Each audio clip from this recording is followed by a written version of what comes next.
The Bride is a very messy and underwhelming movie based on the book written by Mary Shelley in 1890. Now, because this movie clearly is a fan fiction, I don't see a reason in comparing it one-on-one with the book. However, having little bit idea about the book and the movie that it is based on does help. Before I start, I have something amazing I want to show you. Like, we have the very first fan art for Reckless Rabbit. I'm not kidding. It's so amazing. Look at this. Just look at it. It's so cool. This was created by Fubbly Dubbly. A massive thank you to her. Your artwork is amazing. So at one point in the book, the monster gets really lonely. He's hated by society and he cannot fit in. So he goes to his maker, Victor, and he demands that, hey, make me a girlfriend. Which is kind of reasonable demand, to be honest. So Victor reluctantly decides, you know what, fine, I'll make you a girlfriend. But while Victor is putting together the girlfriend, like literally with different body parts, this man, I kid you not, becomes racist towards his own creation. He looks at the bride, he looks at the monster, and he decides, you know what, man, these people are ugly, then they will fall in love and they'll have kids and those kids will be ugly, and I'll be damned if I let ugly people exist on this planet. So he destroys the bride, like before even finishing her, which understandably pisses off the monster. So monster goes and kills Victor's entire family, which drives Victor insane. Man, this 19th century books, oh my god. Now, 100 years later, they make a movie about Frankenstein, and then they make a sequel for it. And that sequel was called The Bride of Frankenstein. Now, this movie is kind of mix of fan fiction and like accurate adaptation. Now, even though it is a pretty good movie, there is a tiny problem with it. You see, in this movie called The Bride of Frankenstein, the bride appears for 3 minutes in total. At the very end. And if that wasn't enough, after hyping up Bride for the entire movie, you know, they're like, oh, the monster is lonely, he needs Bride and whatnot. The moment Bride appears on screen, she freaks the fuck out looking at the monster and she's like, oh my god, you are one ugly dude. Like, there's no way I'm gonna become your girlfriend. Which makes the monster so sad that he simply destroys himself at the end of the movie. Alongside with Dr. Pretorius. He's the one who made the bride. And also, I just wanted to say Pretorius. I just really love saying Dr. Pretorius. Now, 100 years after this movie, Maggie Gyllenhaal asks an amazing question. She goes like, guys, what if we remade The Bride of Frankenstein, but this time the bride is actually in the movie? And everyone was like... Now, this movie also has similar idea in a sense, like the monster is very lonely, so he goes to a doctor and, you know, demands that, hey, please help me make a bride. So they dig up a grave of this girl, and then they bring her back to life so she can be bride to the monster. However, here the character of bride is at the center stage, and the monster is on the side. And the bride, played by Jessie Buckley, brilliantly played by Jessie Buckley, she has a very complicated past, in a sense, like she was involved in some gangster stuff and like she knows way too many secrets than she should have. However, like she's completely lost, she has lost all of her memories. So she and Monster, they try to know each other, and in doing so, Monster ends up killing a bunch of people. And because of that, now police is chasing them. Not just that, but as I said, like the bride also knows a lot about these gangsters that she should not. And because of that, these gangsters are also after her. You know, they're like, oh my god, we thought she was dead, but she's not, so okay, let's kill her the second time. So basically, then the movie becomes like this Bonnie and Clyde situation where Monster and bride, they're on the run and a bunch of people are chasing them.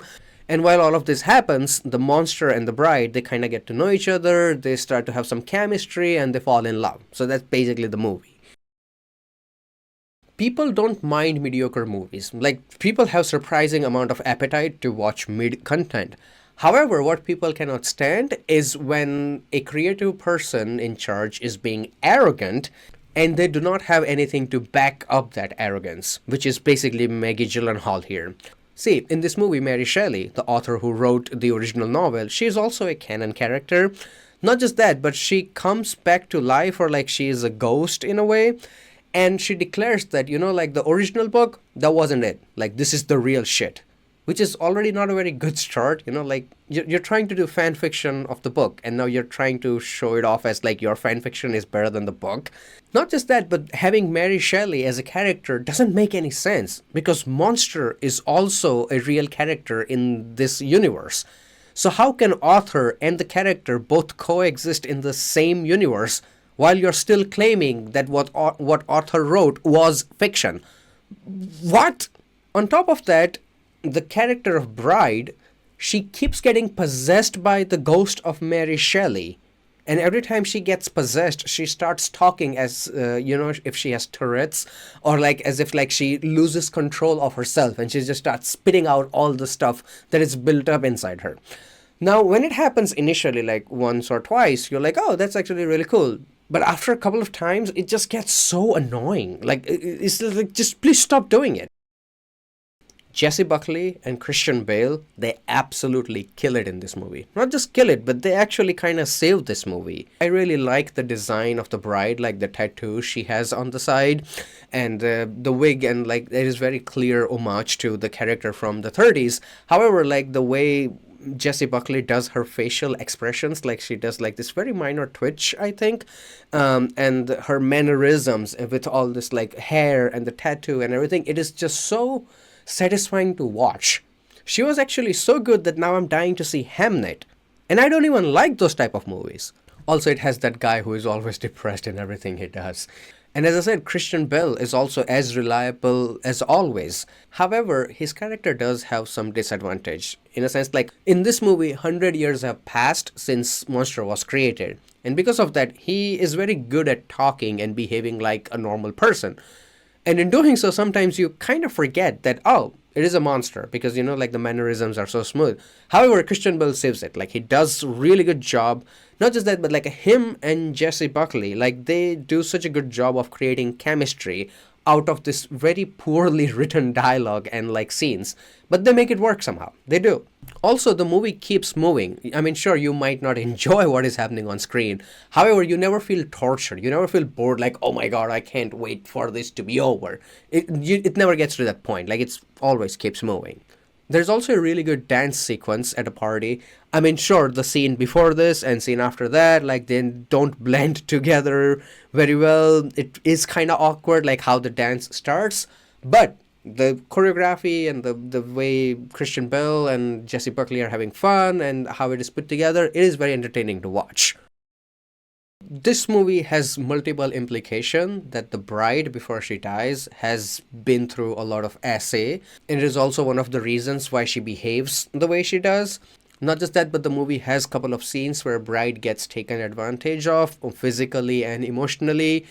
She gets lied to and manipulated as well. But there are a couple of scenes that very clearly depict an assault going on.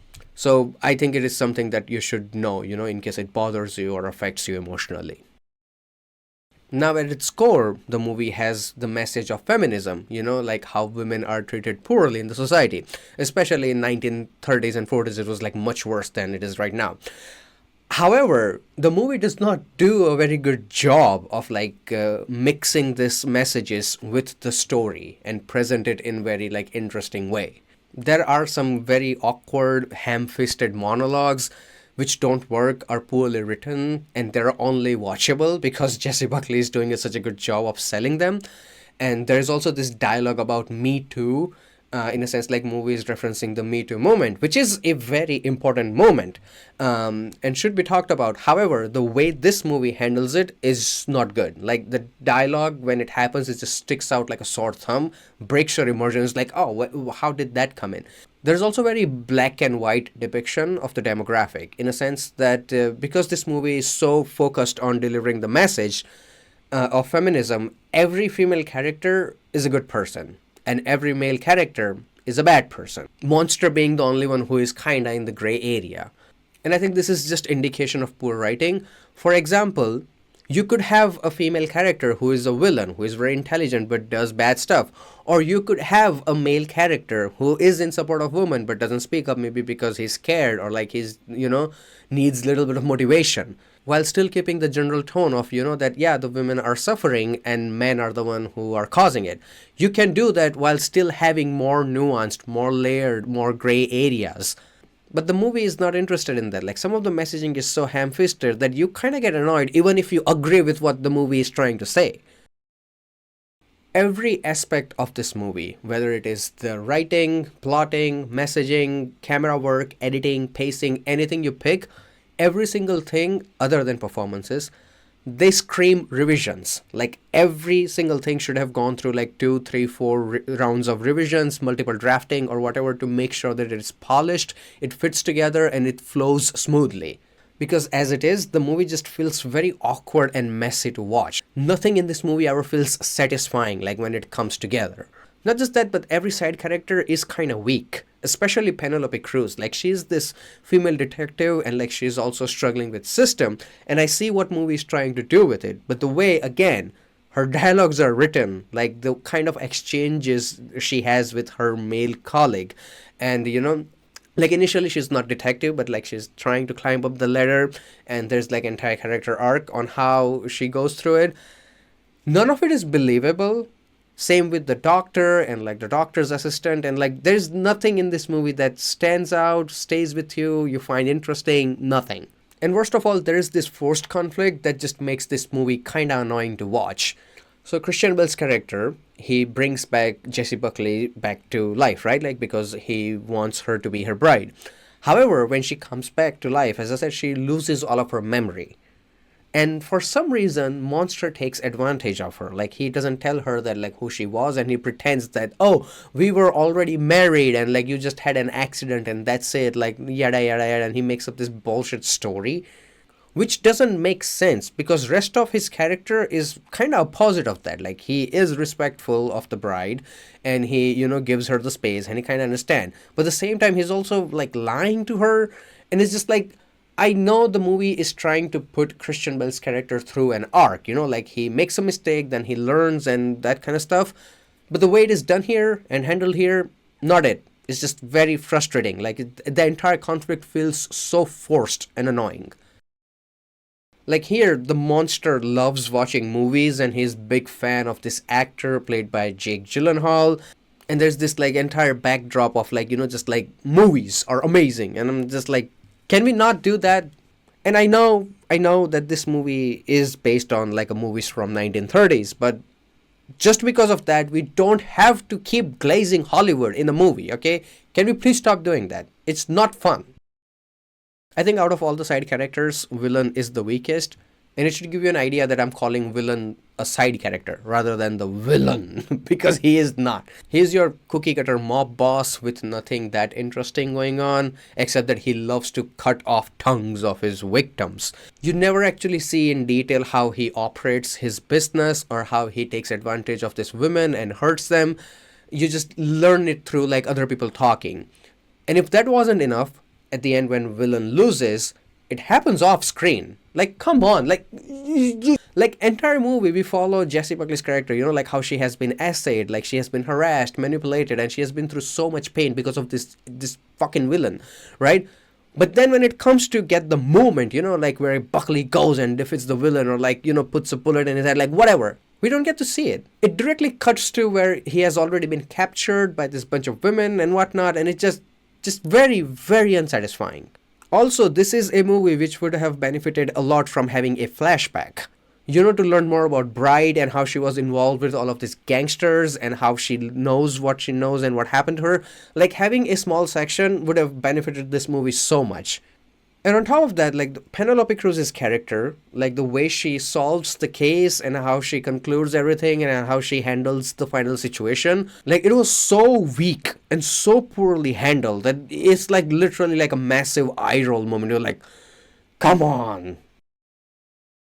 So, overall, I believe this movie had a really cool idea, a very noble cause in terms of like what the message it was trying to deliver. However, the person in charge clearly does not have the skill set needed to pull this off. And it's not just that she doesn't have the skill set needed, she's also very arrogant about the media that she just created, which just leaves kind of sour taste in your mouth. The only reason I don't call this movie outright bad is because it is saved by the performances of the lead actors. So if you're a big fan of Jessie Buckley or Christian Bale, I recommend it. I think you will really enjoy watching them on screen. But outside of that, I have zero reason to recommend this movie to anyone. And that really sucks. Guys, I promise I'm not complaining when I say this, but that Wuthering Heights video kinda messed me up. So, in a sense, like that video, I'm very happy how it turned out, and I am extremely grateful for all the comments and support in that video. Like, that comment section is absolute jam. Like, people are sharing their own analysis, they're making this funny jokes, and they're just showing so much support for the channel. However, I think because like a couple of my videos kind of blew up back to back, it freaked me out, and it kind of put this stress in my head, like this fear that I was simply unable to create more. I don't know, it just put me in some kind of strange mental block.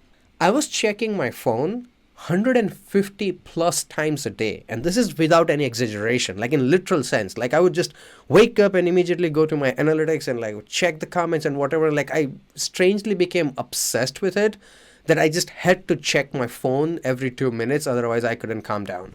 Which is not healthy at all. I kid you not, I saw every single Scream movie just to prepare for the latest one. I saw the latest one. You know, it was kind of bad. It was really bad. But my mental block was so strong that I just couldn't do anything after that. Like I have those notes still sitting just as they are.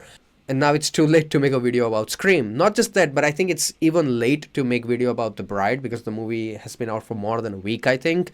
But I want to do it. Like I want to get past this hurdle. Even if this video gets like 300-400 views like I used to get, I'm okay with that. I'm just glad that I was able to finish this recording and I'm actually enjoying what I'm doing, which is like most important to me.